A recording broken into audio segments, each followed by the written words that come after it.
বাংলাদেশ বেতার রাজশাহী। এখন শুনবেন বাংলা স্থানীয় সংবাদ। আসসালামু আলাইকুম। বাংলাদেশ বেতার রাজশাহী স্থানীয় সংবাদ পড়ছি খন্দকার আনোয়ারুল ইসলাম। রাজশাহীতে বৈষম্য বিরোধী ছাত্র আন্দোলনে হামলা, নাশকতা ও সন্ত্রাসী কর্মকাণ্ডের অভিযোগে আরও 4 জনকে গ্রেপ্তার করেছে পুলিশ। গতকাল সন্ধ্যায় রাজশাহী মেট্রোপলিটন পুলিশের অতিরিক্ত উপকমিশনার সাবিনা ইয়াসমিনের পাঠানো সংবাদ বিজ্ঞপ্তিতে এই তথ্য জানানো হয়েছে।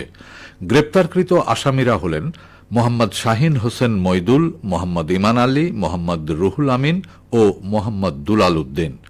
আরএমপির মুখপাত্র সাবিনা ইয়াসমিন বলেন, গোপন সংবাদের ভিত্তিতে অভিযান পরিচালনা করে নগরীর বিভিন্ন স্থান থেকে তাদের গ্রেপ্তার করা হয়।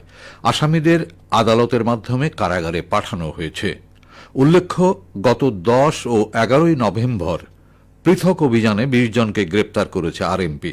তারা সবাই গত 5 আগস্ট রাজশাহী মহানগরীতে বৈষম্য বিরোধী ছাত্র আন্দোলনে হামলা, নাশকতা ও সন্ত্রাসী কর্মকাণ্ডে অভিযুক্ত। রাজশাহী মেডিকেল কলেজে পরীক্ষা দিতে আসা রংপুর মেডিকেল কলেজের নিষিদ্ধ ছাত্রলীগের এক কর্মীকে গণপিটুনি দিয়ে পুলিশে সোপর্দ করা হয়েছে। গতকাল তাকে রামেকের প্রধান ফটক থেকে পুলিশের কাছে সোপর্দ করেন শিক্ষার্থীরা। ভুক্তভোগী শিহাব আল রশিদ গালিব পাবনা সদরের চাকপাইলানপুরের বাসিন্দা এবং রংপুর মেডিকেল কলেজের ছাত্র।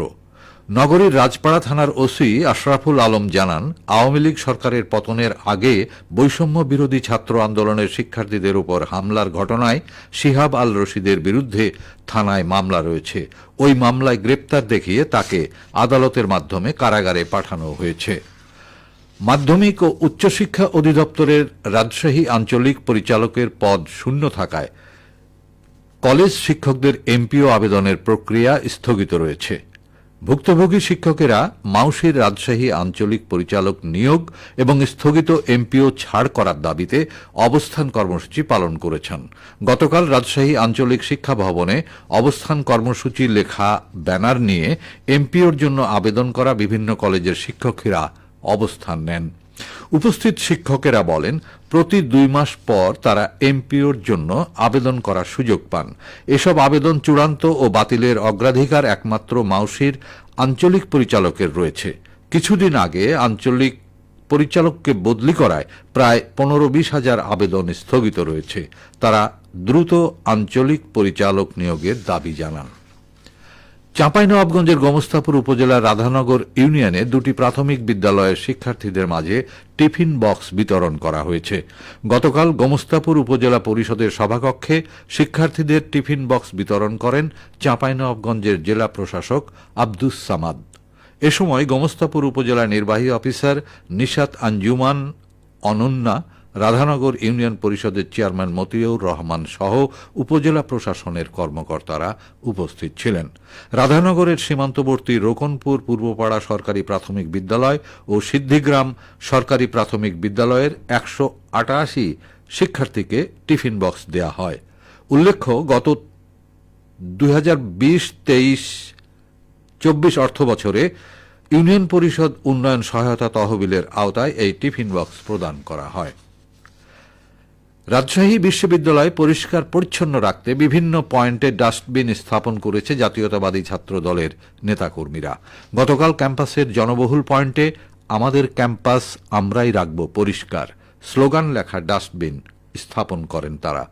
শাখা রাবি ছাত্র দলের যুগ্ম আহ্বায়ক শফিকুল ইসলাম বলেন, ক্যাম্পাসকে পরিষ্কার পরিচ্ছন্ন রাখার উদ্দেশ্যে জনাকীর্ণ পয়েন্টে ময়লা আবর্জনা রাখার ডাস্টবিন স্থাপন করা হয়েছে। ক্যাম্পাসে শিক্ষার উপযুক্ত পরিবেশ বজায় রাখতে ছাত্রদল ছাত্রবান্ধব কর্মসূচি অব্যাহত রাখবে। নাটোরে রোপা আমন ধান কর্তন শুরু হয়েছে। ইতোমধ্যে উচ্চ ফলনশীল জাতের 8,773 হেক্টর এবং হাইব্রিড জাতের 255 হেক্টর জমির ধান কর্তন করা হয়েছে। মোট ফলন পাওয়া গেছে 31,988 টন চাল। জেলায় চলতি মৌসুমে 75,100 হেক্টর জমিতে ধান চাষের লক্ষ্যমাত্রা থাকলেও আবাদ হয়েছে 76,875 হেক্টর জমি। কৃষি সম্প্রসারণ অধিদপ্তর নাটোর জেলা কার্যালয়ের উপপরিচালক মোহাম্মদ আব্দুল ওয়াদুদ জানান, বৃষ্টির পরে টানা রোদ আসে, ধান কর্তনের অনুকূল আবহাওয়া বিরাজ করছে। কৃষকরা আগাম জাতের ধান কর্তন কার্যক্রম শুরু করে দিয়েছেন। আশানুরূপ ফলন পাওয়া যাবে বলে প্রত্যাশা করা হচ্ছে। সবশেষে আবহাওয়া। আজ দুপুর 12টায় রাজশাহীতে তাপমাত্রা ছিল 29 ডিগ্রি সেলসিয়াস। এ সময় বাতাসে আপেক্ষিক আর্দ্রতার পরিমাণ 64%।